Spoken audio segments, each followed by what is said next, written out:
Planet यूराना, जो कि पूरे सोलर सिस्टम में सबसे ज्यादा सुंदर प्लेनेट माना जाता है। आखिर ये इतना सुंदर और इतना ज्यादा प्रभावशाली प्लेनेट कैसे बना, चलिए जानते हैं हम इसकी स्टोरी से, जिसके लिए हमें चलना पड़ेगा कुछ साल पीछे। सन 1998 तो हम आ चुके हैं यूराना के सबसे बड़े किंगडम यूराना सिटी में। इस किंगडम के लोग पोकेमॉन को बहुत ही ज़्यादा पसंद करते हैं और उन्हें अपनी डेली रूटीन के कामों में यूज़ भी करते हैं। बहुत ही तरह के अलग अलग सुंदर पोकेमॉन इस जगह पर पाए जाते हैं और कुछ अलग अलग तरह के पोकेमॉन भी, जिनके बारे में अभी तक कुछ जानकारी नहीं है।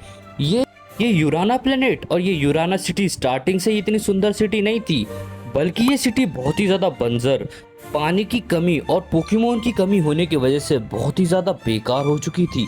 आखिर हम जानते हैं कि कैसे यूराना प्लेनेट इतना ज़्यादा सुंदर हुआ। तो ये घटना है 2 साल पहले की, जब आर्कियस इंसानों पे भरोसा करता था और उनको अपना जीवन का ज्वेल दिया था, जिस पे इंसानों ने उससे धोखा दिया और आर्कियस को गुस्सा दिलाया।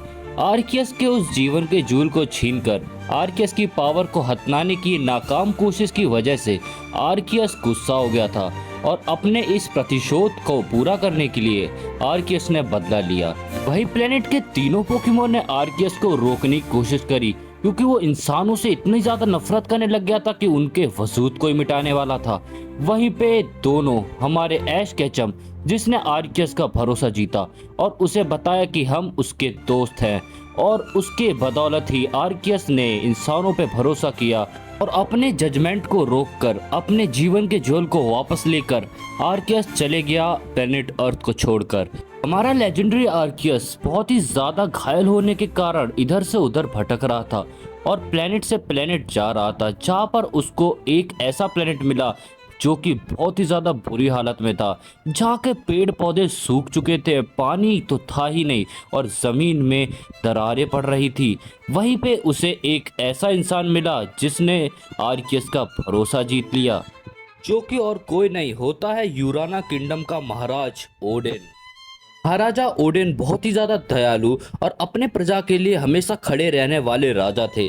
अपने पिता मार्कस की बदौलत वह अपने कुल के 7वें राजा बने थे, जो कि एक महान शक्तिशाली राजा थे।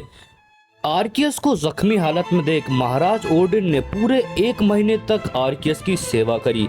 इस वजह से आर्कियस बहुत ही ज्यादा खुश हुआ और उसका विश्वास पहले से 2 गुना बढ़ गया और उसने महाराज ओडिन को अपनी सबसे ज्यादा स्पेशल चीज दी, जो कि थी जीवन का ज्वेल, जिसकी वजह से यूराना प्लेनेट दोबारा से जी उठा और पानी से लेकर हर चीज, हरियाली, पोकेमॉन सब दोबारा से वापस आ गए। यहाँ तक कि यूराना के सारे लोग बहुत ही ज्यादा खुश थे।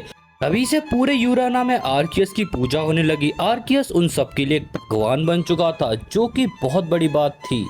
यूराना के लोग और साथ ही ओडिन ने आर्कियस के लिए एक पाथ बनाया, जहाँ पर आर्कियस आकर सो सकता था और आराम कर सकता था, जहाँ पे यूराना के लोग उसके लिए सेवा करते थे और उसके लिए अलग अलग चीज़ों का भेंट चढ़ाते थे।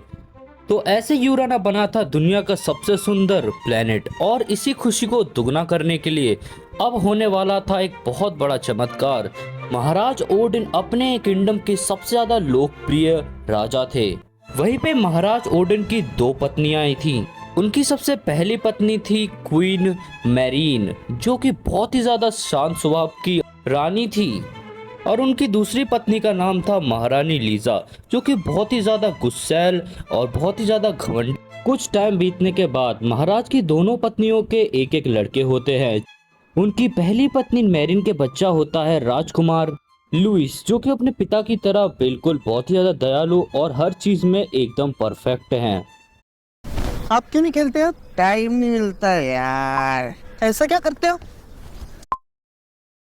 और उनकी दूसरी महारानी लीजा के बेटा होता है राजकुमार डियाब्लो, जो कि बहुत ही ज्यादा ताकतवर और बहुत ही ज्यादा समझदार हैं। समय मानो हवा की तरह बीत जाता है, जहाँ पर महाराज ओडेन अपने दोनों बेटों को बहुत ही अच्छे से सब चीज सिखाते हैं कि कैसे महान आर्कियस की वजह से इस बेजान प्लेनेट में जान आ गई और महाराज ओडिन कैसे अच्छे राजा बन पाए और अपनी प्रजा के लिए अच्छे से खड़े रह सके। वक्त के साथ ओडिन के दिए हुए ज्ञान के कारण दोनों बेटे बहुत ही अच्छे से बड़े होते हैं और अपने हर एक चीज में परफेक्ट बन जाते हैं, जो कि एक बहुत ही अच्छी बात होती है। टाइम बीतने के साथ साथ राजकुमार लुइस अपने अच्छे व्यवहार और अपने अच्छे आचरण की वजह से पूरे प्रजा में बहुत ही ज्यादा मशहूर थे। वहीं पे दूसरी तरफ राजकुमार डियाब्लो को कोई पसंद नहीं करता था, क्योंकि राजकुमार डियाब्लो से सब डरते थे, क्योंकि वह बहुत ज्यादा गुस्सा करते थे। वहीं दूसरी तरफ महाराज ओडेन, जो कि अब बूढ़े हो चुके थे और उन्हें अपने आगे के किंगडम के लिए एक राजा चाहिए था। अपनी बड़ी पत्नी का बेटा और इंसानियत में सबसे आगे और आर्कियस की सेवा करने वाला लुइस को ही महाराज ओडेन अपने किंगडम का महाराज चुनते हैं। यह डिसीजन महाराज ओडेन इसलिए लेते हैं क्योंकि लुइस आर्कियस के लिए बहुत ज़्यादा सेवा करता था। महाराज ओडेन की वजह से राजकुमार लुइस को बना दिया जाता है प्लेनेट यूराना और किंगडम यूराना सिटी का नया महाराज। ये चीज सुनकर कि लुइस को नया महाराज बना दिया गया है, डियाब्लो को बिल्कुल खुशी नहीं होती है, क्योंकि डियाब्लो उससे बहुत ही ज्यादा पावरफुल और बहुत ही ज्यादा शार्प माइंड का था। लुइस ने बहुत सी जंग जीती और अपने किंगडम का नाम रोशन किया और हमेशा आर्कियस की सेवा करी, जिससे आर्कियस बहुत ही ज्यादा खुश रहा। वहीं पे कुछ समय बीतने के साथ साथ दोनों भाइयों में जो रिश्ता था वो बहुत ही ज्यादा खराब होने लग रहा था, जहाँ पर डियाब्लो लुइस से बहुत ही ज्यादा गुस्सा और बहुत ही ज्यादा नफरत करने लगे थे। किंगडम में जहाँ पे महाराज लुइस अपना काम कर रहे होते हैं, वहीं पे दूसरी तरफ गुस्से में चूर डियाब्लो लुइस के सामने आ जाता है और बोलता है, पता नहीं उस बूढ़े ओडेन ने तेरे अंदर क्या देखा, तेरी इस काइंडनेस की वजह से तुझे महाराज बना दिया और मुझ जैसे शक्तिशाली राजा को छोड़ दिया। डियाब्लो, मैं जानता हूँ तुम मेरे महाराज बनने से दुखी हो और मैं चाहता भी था कि तुम महाराज बनो, पर जैसा ओडिन के कहने पे हुआ है यहाँ पर वैसा ही मैंने किया है। पर तुम इतना गुस्सा मत करो। गुस्सा नहीं करूंगा तो क्या नाचूंगा, वैसे भी ये सब चीज कुछ ही टाइम के लिए तुम्हारे पास। लुइस, मजे ले लो राजा बनने के, क्योंकि कुछ समय बाद मैं वापस आऊंगा और ये जो किंगडम है तुमसे छीन लूंगा। ये किंगडम क्या, ये पूरी दुनिया में छीन लूंगा, क्योंकि जो मेरे साथ बुरा व्यवहार किया गया है इस प्लेनेट पे, इस किंगडम पे, मैं इस व्यवहार को नहीं भूलूंगा और आऊंगा और वचन देता हूँ तुमको मौत के आंसू रुलाऊंगा। तभी डियाब्लो अपने पोकेमोन को निकालकर लुइस पे हमला कर देता है और लुइस के सामने से 9-11 हो जाता है। वहीं पे डियाब्लो के पोकेमोन से प्रोटेक्ट करता है लुइस का बॉडीगार्ड, जो कि होता है फेंटन। डियाब्लो को पता होता है कि कैसे उसे पूरी दुनिया पे काबू करना है, तो वो सीधा जाता है आर्कियस ट्री की तरफ। आर्कियस ट्री के पास जाकर डियाब्लो आर्कियस ट्री में से जीवन का ज्वेल को निकाल लेता है और लेकर भाग जाता है। ये बात महाराज लुइस को पता नहीं होती है कि डियाब्लो ऐसा भी कदम उठा सकता है कि वो जीवन का ज्वेल लेके ही भाग जाए। डियाब्लो जीवन का ज्वेल को लेकर प्लेनेट को ही छोड़कर चले जाता है, जहाँ पर लुइस बहुत ज्यादा परेशान हो जाता है। फिर लुइस आर्कियस पाथ पे जाके आर्कियस को समन करता है और आर्कियस को आज का हुआ सब चीज बताता है। ये बात सुनकर आर्कियस बहुत ज्यादा परेशान हो जाता है, क्योंकि उस जीवन के ज्वेल में पूरे आधे ब्रह्मांड तक की ताकत थी। आर्कियस के बॉडी के प्लेट्स में 17 प्लेट्स के साथ ये वाला जीवन का ज्वेल पूरी 8 प्लेट के साथ बना था, जो कि बहुत ही ज्यादा पावरफुल था। किंगडम पे बहुत बड़ा खतरा आने वाला, ये बात लुइस भी बहुत अच्छे से जानता था, पर कैसा खतरा ये उसे नहीं पता था। मुझे नहीं लगता मैं किंगडम की रक्षा कर पाऊंगा, अब तो आर्कियस की आधी ताकत भी चली गई है और इस किंगडम को मैं सपोर्ट कैसे करूं, कैसे मैं किंगडम के लोगों को बताऊं कि इस किंगडम की सुरक्षा मेरे हाथों में है। मैं अपने पिता को दिया हुआ वादा, ओडिन को दिया हुआ वादा मैं नहीं निभा पाऊंगा, मैं नहीं कर पाऊंगा अपने किंगडम की सुरक्षा। अब मेरा क्या होगा, मैं टूट चुका हूँ पूरी तरीके से। लुइस, तुम चिंता मत करो, सब कुछ ठीक होगा, देखते हैं आगे क्या होने वाला है। लुइस की होने वाली पत्नी और इस किंगडम की राजकुमारी लॉरा ने लुइस को संभाला और बताया कि आगे के लिए हमें प्लान बनाना चाहिए, ना कि रोना चाहिए। और इस टाइम पूरे किंगडम का भरोसा सिर्फ हम पे है कि हम कैसे आर्कियस को बचाएंगे और अपने किंगडम को, तो हमें लड़ना पड़ेगा। हाँ लॉरा, तुम ठीक कह रही हो, हमें अच्छे से प्रिपरेशन कर लेनी चाहिए, पता नहीं आगे क्या हो।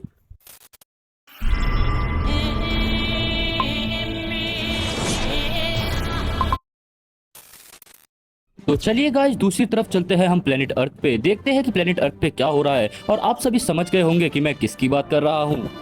अरे ये क्या, हमारे हीरोज तो सो रहे हैं, ऐश केचम और पिकाचू।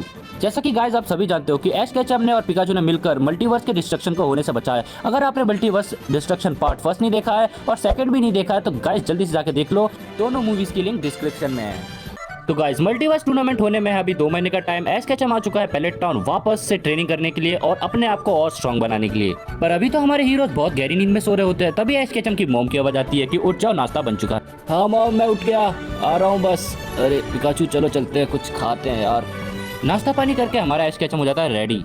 पिकाचू, आज हम जी जान लगा के ट्रेनिंग करेंगे क्योंकि मल्टीवर्स टूर्नामेंट आने वाला है और मुझे हराना अपने डैड को। बहुत बढ़िया आशुबॉट, बस 2 पुशअप और। जैसा कि गाइस आप सभी देख रहे हैं, ऐश केचम अपने जी जान लगा के प्रैक्टिस कर रहा है और अपने पोकेमोन को बेहतर से बेहतर बना रहा है। ऐश केचम ने मल्टीवर्स टूर्नामेंट की बात सबको बता दी है। मैं जाने वाला हूँ मल्टीवर्स टूर्नामेंट में, तो इस चीज के लिए ऐश केचम की हेल्प कर रहे हैं मिस्ट्री और ब्रॉक। अब मजा आएगा ना वीडियो जब तीनों ओजी कैरेक्टर साथ में होंगे। तैयारी जोर शोर से चल रही होती है, जहाँ पे सबसे पहले ऐश केचम अपने गिबल को ट्रेन करता है। चलो मिस्ट्री, चलो 1v1 बैटल करते हैं मेरे गिबल के साथ। ठीक है, मगर हार जाता मम्मी के पास मत जाना रोते रोते। हाँ ठीक है मिस्ट्री, पर मुझे हरा के तो दिखाओ। शायद से तुम भूल चुकी हो तुम एक चैंपियन के सामने खड़ी हो। लेट्स गो गिबल, मैं तुम्हें चुनता हूँ। गिबल बता दो कि चैंपियंस के पोकेमोन कितने पावरफुल होते हैं। सपने में जाओ स्टारमी, मैं तुम्हें चुनती हूँ। स्टारमी, यूज रैपिड स्पिन। जल्दी गिबल, अपना सिग्नेचर मूव ड्रैको मीटियोर। और यहाँ पे गिबल ड्रैको मीटियोर के एक ही बार से स्टारमी को हरा देता है। लो मिस्ट्री, मैंने तुमसे क्या बोला था, तुम मेरे से जीत नहीं पाओगी। कोई बात नहीं स्टारमी, तुमने बहुत अच्छा लड़ा। यहाँ पर ऐश केचम जी जान से अपने मल्टीवर्स टूर्नामेंट के लिए अच्छे से प्रैक्टिस कर रहा है, यहाँ तक कि वो ब्रॉक और गैरी के साथ भी अच्छे से लगा पड़ा है। पर ऐश केचम को पता नहीं है कि दूसरे प्लैनेट्स में क्या हो रहा है और आर्कियस पे कितना बड़ा खतरा आने वाला है, और उसके साथ साथ अर्थ पे भी।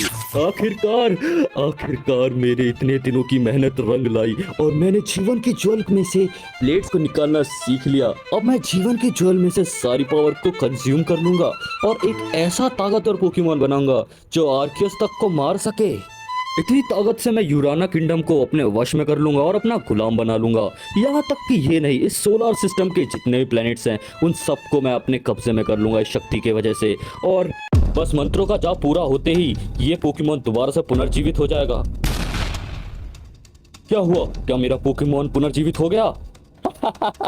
मेरा नाइट शेड ड्रैगन अब तैयार हो चुका है। यूराना, अपने मौत का मातम देखने के लिए तैयार हो जाओ। आ रहा हूँ मैं वापस बदला लेने के लिए और आर्कियस को मारने के लिए, जिससे पूरे ब्रह्मांड में मुझे कोई रोक ही ना पाए। प्लेनेट यूराना में, जहाँ पे लुइस अपनी प्रजा को तैयार कर रहा है डियाब्लो के कहर से बचाने के लिए, हमको और मेहनत करनी पड़ेगी और अपनी प्रजा को और भी ज्यादा ताकतवर बनाना पड़ेगा, वरना हम डियाब्लो के कहर से बच नहीं पाएंगे। देखते ही देखते प्लेनेट यूराना की जमीन कांपने लगी और पहाड़ टूटने लगे। लुइस समझ चुका था कि डियाब्लो आ चुका है।